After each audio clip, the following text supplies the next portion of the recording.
All my life has been made up of caprices of this kind, and I am constantly ready to abandon the most luxurious voyage to the Indies for a little pantomime as childish and innocent as the one I have just described. Yet are these things as simple as they appear? My experience had convinced me of exactly the contrary. My head was crowded with competing strategic plans by the force, skill, hypocrisy, and ruse of which I might perhaps win this preliminary battle against reality, which with victory would bring me the heroic realization of my fantasy. To touch those breasts with the bifurcation of my crutch. After that, my crutch could again become my kingly scepter. The sun was setting. The pyramid of flowers was growing. The moon mooned. Dulita lay on the flowers. The fantasy of touching the breasts with my crutch grew sharper. Became a desire so strong that I would have preferred to die rather than deny it to myself. In any case, the best thing would be to go quickly and put on my kingly disguise.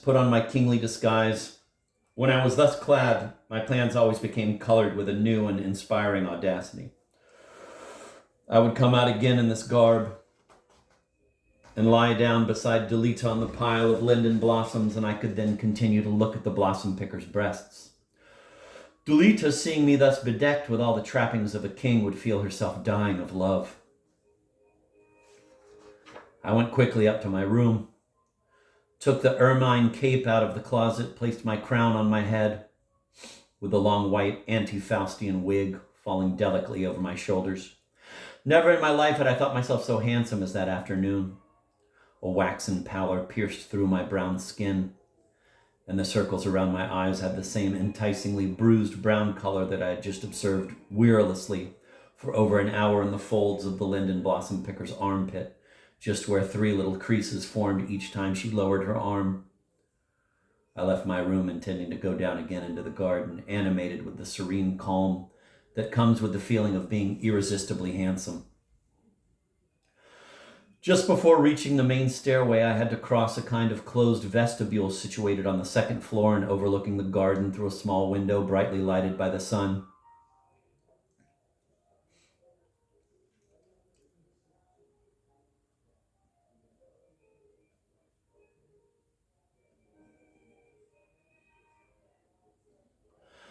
In this window, there were 3 melons in the process of ripening, hanging from the ceiling by strings. I stopped to observe them, and with the rapidity and the blinding luminousness of lightning, I had an idea which was going to solve and render possible my new fantasy involving the blossom picker's breasts. The vestibule was steeped in semi-darkness, in spite of the strong light from the small window. If the blossom picker were to set up her ladder close to this window and climb up to a given height, I should be able to see her breasts set in the frame of the window as if altogether isolated from the rest of her body. And then I would then be in a position to observe them with all the voracity of my glance without feeling any shame lest my desire be discovered or observed by anyone. While I looked at the breasts, I would exercise a caressing pressure by means of my crutch's bifurcation upon one of the hanging melons, while attempting to have a perfect consciousness of its weight by slightly lifting it. This operation suddenly appeared to me as 100 times more distracting and desirable than the first version of my fantasy, which simply consisted in directly touching the breasts. Indeed, the weight of this hanging melon seemed to me now to have absorbed all the ripening gravity of my desire. And the supposition that this melon must be marvelously sweet and fragrant blended in my imagination in so paradisial a fashion with the turgescence of the blossom picker's real breasts, that it already seemed to me that by virtue of the subterfuge of my substitution, I could now not only press them tenderly with my crutch's bifurcation, but also and especially I could, quote, eat, end of quote, them and press from them that sugared and fragrant liquid which they too, like the melons, must have within them. To bring the blossom picker close to the window as much as was necessary for the realization of my stratagem, I went up to the 3rd floor and then out on the balcony. I accomplished the difficult feat of letting my Diabolo game fall in such a way that its string got caught in a given spot on the rose vine climbing up the front of the house.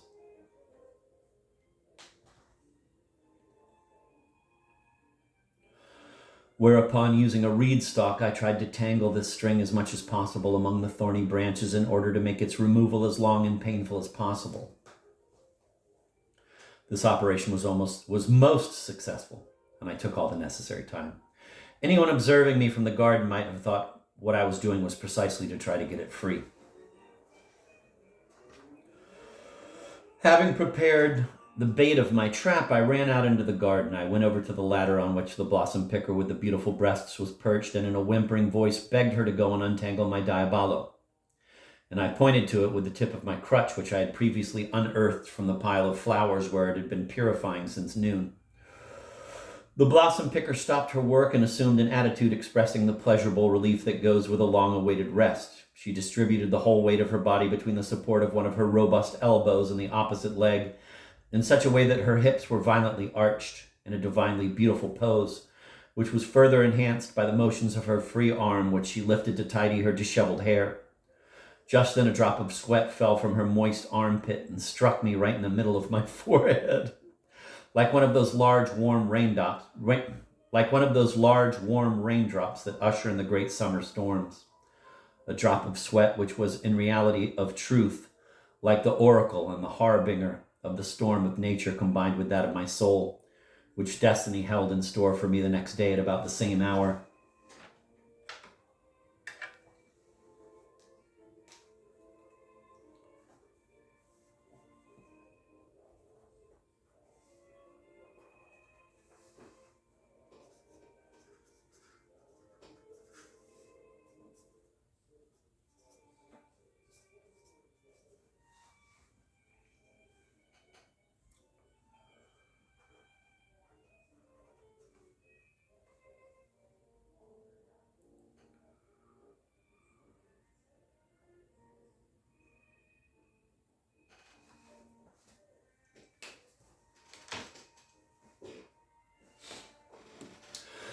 The peasant woman did not have to be asked the second time, for in the domain of the Muli de la Torre, it was well known by the express orders of Signor Picciot himself that my slightest whims were to be obeyed on the spot, and that the carrying out of my desires was a law for everyone.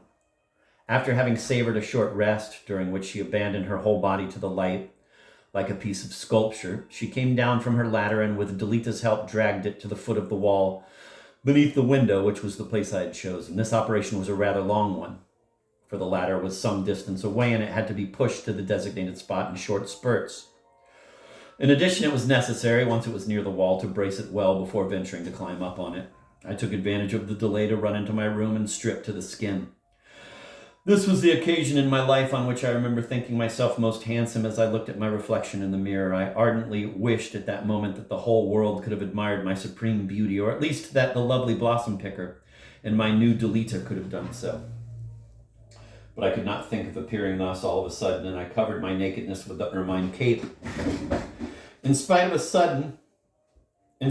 fact that it was deeply tanned by the sun, my face now revealed a spectral pallor, which was due to the greenish light reflected by the linden trees in the garden. I went down into the dark vestibule where the melons hung, and almost as soon as I reached it, the body of the blossom picker appeared behind the frame of the little window.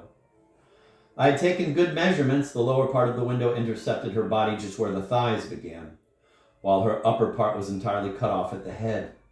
By the movements of her shoulders with her arms uplifted, I could judge the fruitless and absorbed efforts that she was making to undo the tangled string of my diabolo, which I had deliberately entwined in the thorny interlaced branches of wild rose that climbed up the front of the Muli de la Torre.